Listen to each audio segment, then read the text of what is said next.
All right, so I would like to address today a big topic that comes up on almost a daily basis with me, with clients, word around the water cooler, and that is now a good time to buy?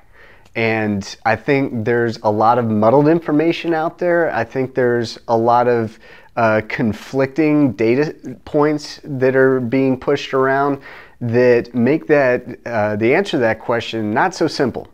But I'm going to do my best to try and address it as best I can. Now, one data set that I take is just sort of the word on the street. Like if you remember the Where in the World is Carmen Sandiego, one of the sources of information, what's the word on the street? What are people talking about? What are people saying? And that's an indicator of where sort of the common man's sentiment is. And word on the street is now's not a good time to buy. Word on the street is interest rates are high right now, which is true, that interest rates will go higher, which we know the Fed rate, the prime rate is going to go higher.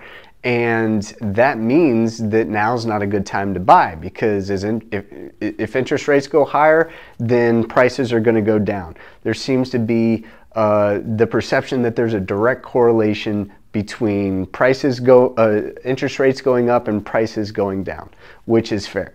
So word on the street says it's not a good time to buy. Okay. So next, to sort of go a little bit deeper, you got to kind of consider where a lot of this information is coming from. Where is the word on the street coming from? A lot of it's from news here locally. We have the Dallas Morning News, which is a very popular and well-read publication. We've got, of course, national sources. If you're a peruser of CNBC or Market Watch or Yahoo Finance, things like that, or just your regular CNN, Fox News, wherever you take in news from, inevitably on any given day there's going to be at least one bit of programming, one article on what the interest rates are doing, what the housing market is doing. And unless it's from a local publication, that's from a national level, which can be very different from the local level. So by and large, the news is not saying the greatest things about the health of the housing market. I've got one here from CNBC saying that mortgage rates increased in February, which is true, pushing away potential buyers, okay? I've got one here from Forbes. This is actually a good article. I recommend actually reading the whole thing, but the headline of it says, housing market predictions for 2023. Are home prices finally becoming affordable? Affordable, that seems to mean that prices are dropping, right? And then another one from CNBC, housing will see a slow and bumpy return to normalcy, says Black Knight's Andy Walden. I don't know who Andy Walden is. I'm sure some of you do, but the point is that the overall sentiment is pretty negative on the housing market as a whole, from especially the national media, and therefore prices, one would make the easy assumption, are going to continue to go down.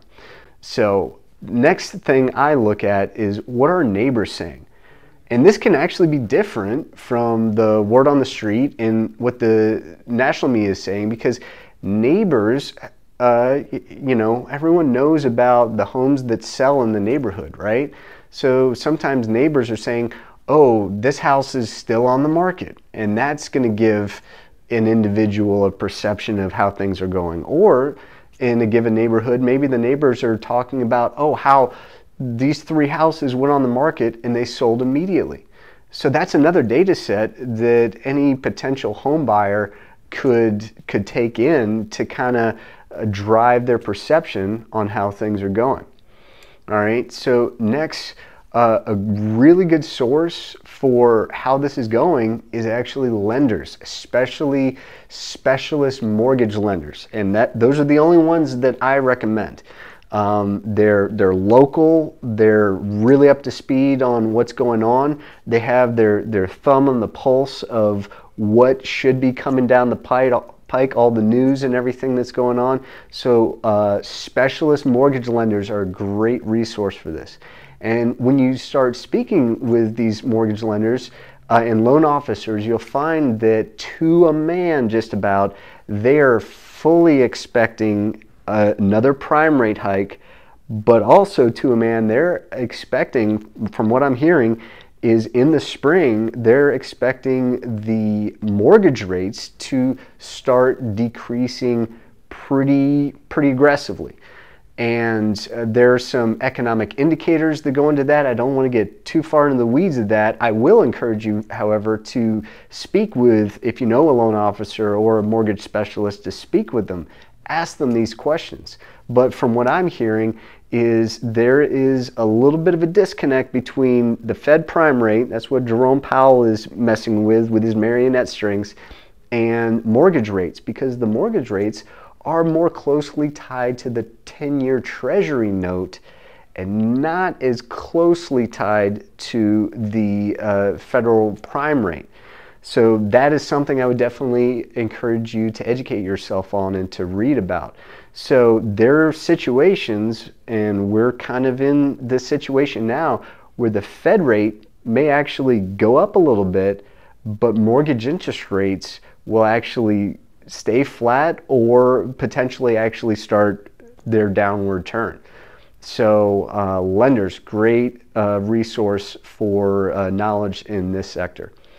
So after all that, then I would encourage you to speak with your experienced, very active real estate professionals.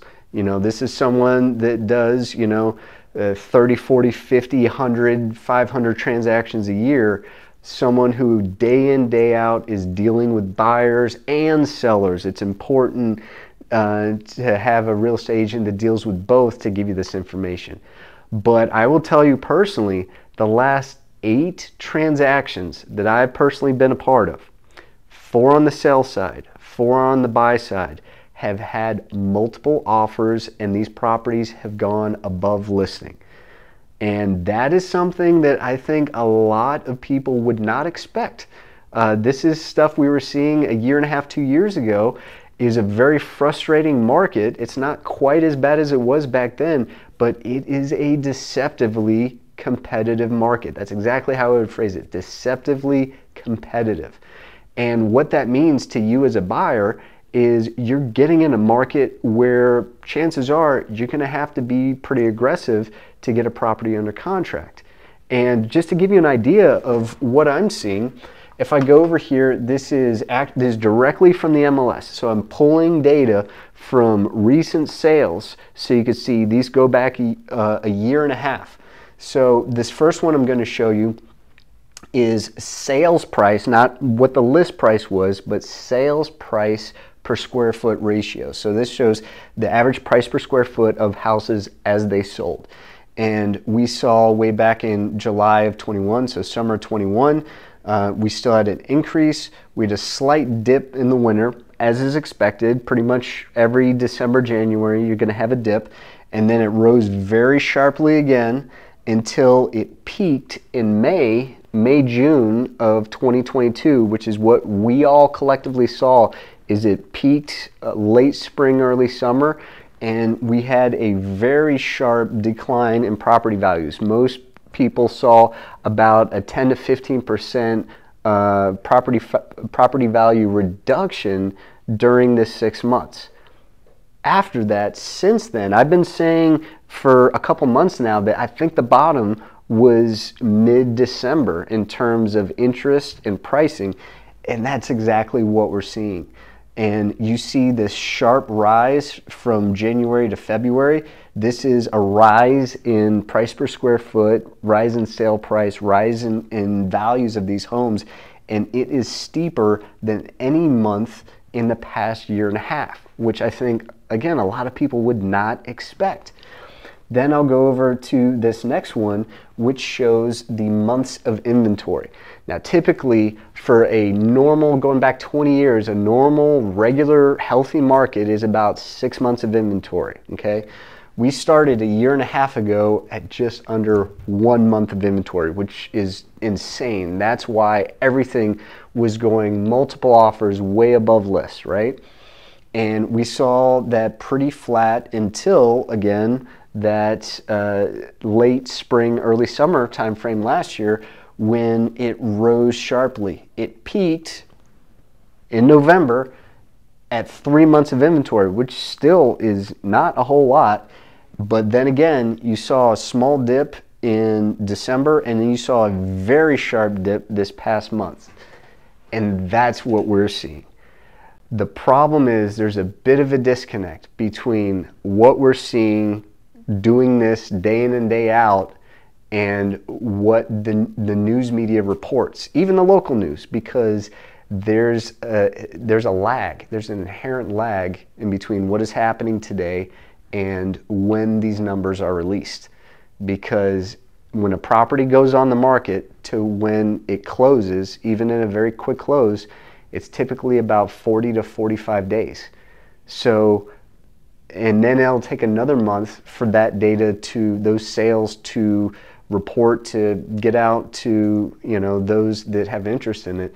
So you're talking a 2 to 3 month delay in the news you're seeing, even local news, from what we're actually seeing on the ground.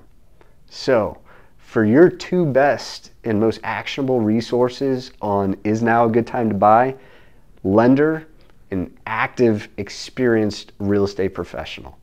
If you have any questions, feel free to DM me, comment below. If you like videos like this, like and subscribe. You could check out my other sources on YouTube, TikTok, and Instagram, and I'll be happy to answer any questions you have.